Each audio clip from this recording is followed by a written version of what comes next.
Thank you for coming today. I wanted to speak with you about the benefits of a paleo diet and why it's worth it.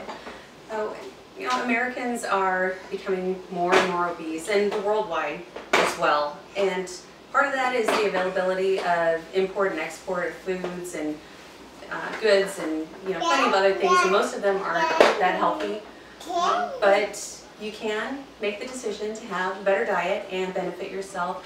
And the paleo diet is something that's healthy for you, and it's not too restrictive, and I really think that a paleo diet is worth the effort. Every season there's another diet out there, and everybody wants to look to see what can I do to lose weight and kind of better my health, but there's always something, a get rich quick kind of scheme. And the paleo diet's been around for a while, and it isn't really one of those kind of things. But the paleo diet, it's worth the effort. So the first point is, first I would like to tell you that one should research the benefits of a Paleolithic diet. Mayo Clinic, a very esteemed hospital and research facility, states that farming changed what people ate and how their diets modified to it, bringing in dairy, legumes, and additional foods that weren't necessarily something that the Paleolithic hunters and gatherers ate. And it has led to an increase in obesity, diabetes, orthopedic issues as well, just because of the extra weight. And also journalist Elizabeth Colbert of the New Yorker magazine quotes Dr. Perlmutter, who's a neurologist in Florida, and he states that sandwiches, the bread and sandwiches, they not only are hard on the digestive system, but they wreak havoc on your mind as well.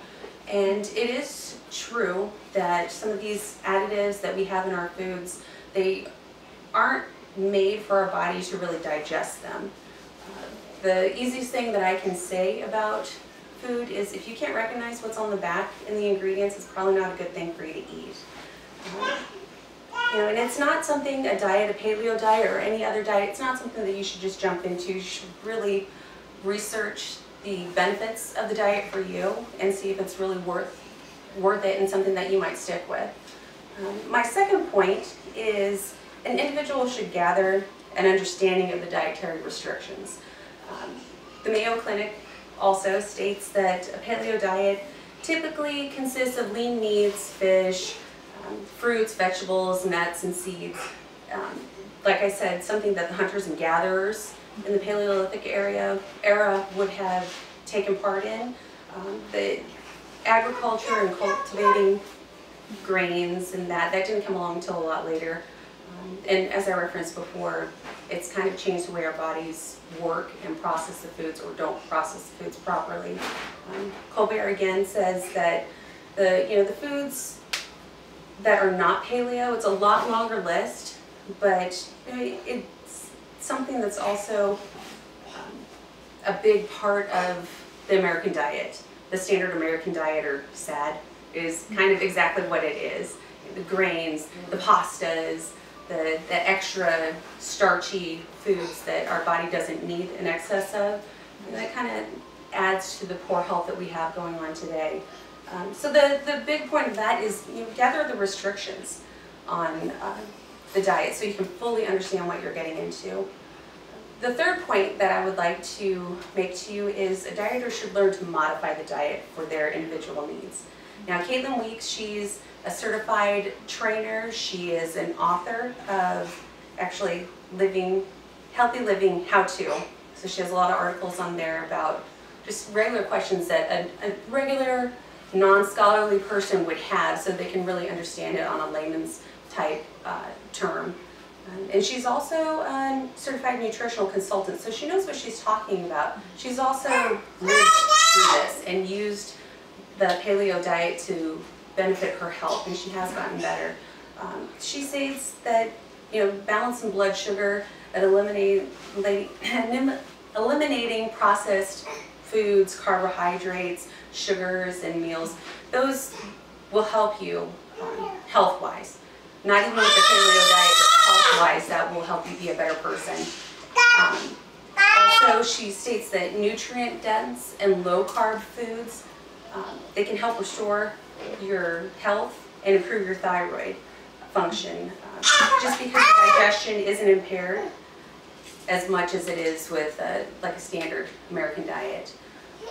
She does live with a thyroid condition as well as I do, and once my thyroid went bad, I gained 70 pounds. 70 pounds that didn't react to caloric restrictions, exercise, anything like that. I had terrible stomach pains, debilitating, especially during my pregnancy. Between that and my aversions, I lost about 30 pounds in my pregnancy. And that's something I should have learned. I would have really benefited more with the health of my pregnancy had I known about a paleo diet and started it. Because recently I did start a paleo diet and I lost about 10 pounds, but I feel so much better. I have not had to take medicine for my stomach pain since November, and it is April now. And this was something that I took multiple times per day, and I haven't taken one pill since. So, you know, when you're eating a paleo diet, you're also, by proxy, eating a gluten-free diet. And I really think that the inflammation that are avoided by being on these two diets really helps your health and your mentality too. I feel a lot better and I feel more ready to go out and just do things. And you know, I also have to learn how to modify the diet for me. A lot of things, aspects of the paleo diet, you don't do dairy. Some people include butter, some people don't include butter. I prefer to include butter, but I have cut out yogurt, milk, cream, that kind of thing. Then I've replaced them with comparable other items. And you're not supposed to have a lot of salt, but for me, I know that for my thyroid function, I need to have salt in my diet. And with that, I don't use the regular salt. I've used Celtic sea salt.